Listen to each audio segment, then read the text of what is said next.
C'est bon? Mesdames et messieurs les journalistes, à nos téléspectateurs, nos auditeurs et nos lecteurs, bonsoir. Aujourd'hui, c'est mercredi et le Conseil des ministres du Burkina Faso s'est tenu ce mercredi 8 juin 2022 sous la présence effective donc du président du Faso, son Excellence M.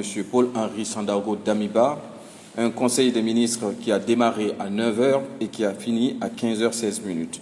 Ce Conseil des ministres a délibéré sur les dossiers inscrits à son ordre du jour, entendu des communications orales et procédé à des nominations.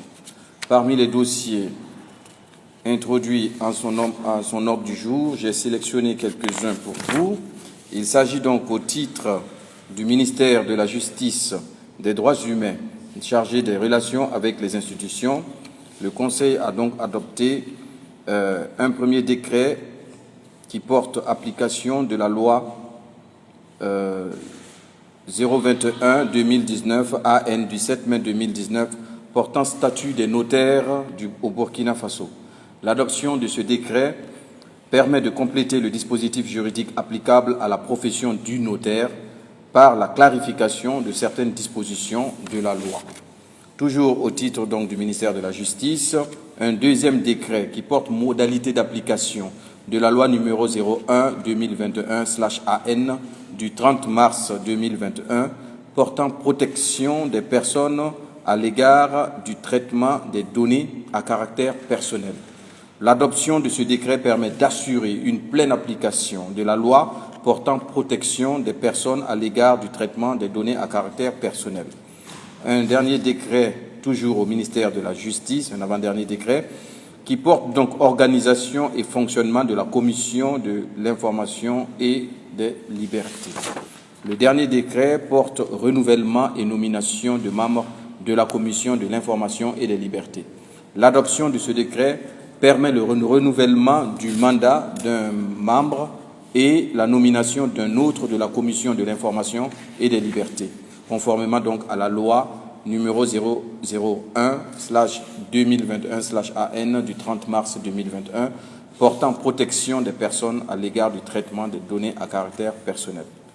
Au titre du ministère de l'Économie, des Finances et de la Prospective, le Conseil a adopté un premier rapport qui est relatif à une ordonnance portant autorisation de ratification de l'accord de prêt conclu le 17/12/2021 à Ouagadougou entre le Burkina Faso et la Banque africaine de développement pour le financement du programme intégré de développement et d'adaptation au changement climatique dans le bassin du Niger. Cet accord de prêt d'un montant de 2 millions US $, soit 1,086 milliard francs CFA du Fonds africain de développement, vise le financement partiel donc du PIDACC à travers le Fonds vert climat. Un autre rapport, toujours au ministère de l'Économie, relatif à un décret portant adoption d'un guide donc, de conduite d'études prospectives. Ce guide vise à renforcer les capacités des acteurs de planification du développement afin de parvenir à une production harmonisée des instruments de planification de long terme. L'adoption de ce décret permet de disposer d'un document en vue d'encadrer l'élaboration des études prospectives de long terme au Burkina Faso. Un dernier rapport, toujours au ministère de l'Économie, il s'agit donc d'un décret portant autorisation de perception de recettes à titre de prestations liées à la délivrance des visas d'entrée et de permis de séjour du Burkina Faso et de la publicité sur la plateforme e-Visa Burkina. Donc le e-Visa Burkina est une plateforme électronique qui permet la délivrance du visa autorisant l'entrée au Burkina Faso pour tout étranger qui en fait la demande en ligne. Le système offre également la possibilité d'effectuer le règlement des frais de prestations sollicitées partout où l'on se trouverait dans le monde à travers une passerelle de paiement. L'adoption donc de ce décret permet une sécurisation des ressources collectées à travers la plateforme e-Visa Burkina au profit du budget de l'État, conformément à la loi organique numéro 073/2015 CNT du 6 novembre 2015 relative aux lois de financement.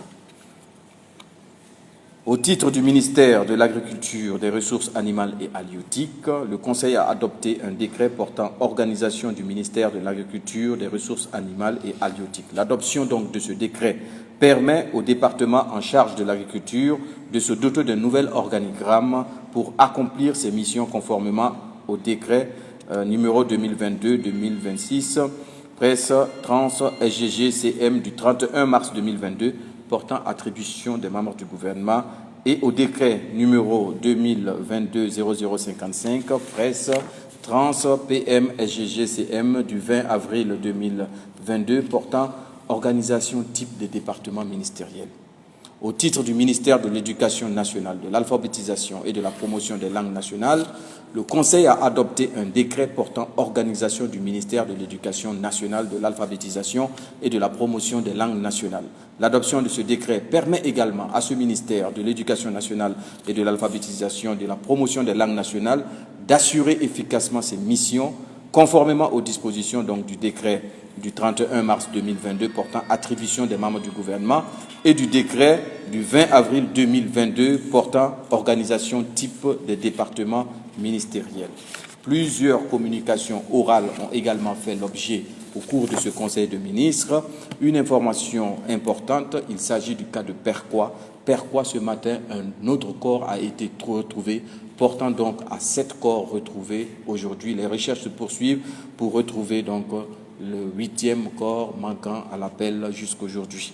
Il faut noter également qu'à la demande du gouvernement burkinabé et aussi avec les efforts de la mine de Perquois, les familles donc des 2 personnes étrangères, une partie des familles des 2 personnes étrangères sont arrivées sur le sol burkinabé. Il s'agit donc du père donc du Tanzanien qui a rejoint Koudougou et qui a pu se rendre à Réau et à Perquois et à le soutien donc du gouvernement et aussi des autres familles des victimes. Mesdames et messieurs, merci beaucoup. Il y a des questions, je veux bien prendre 2 questions si vous en avez. Pas de questions? Des questions, s'il vous plaît.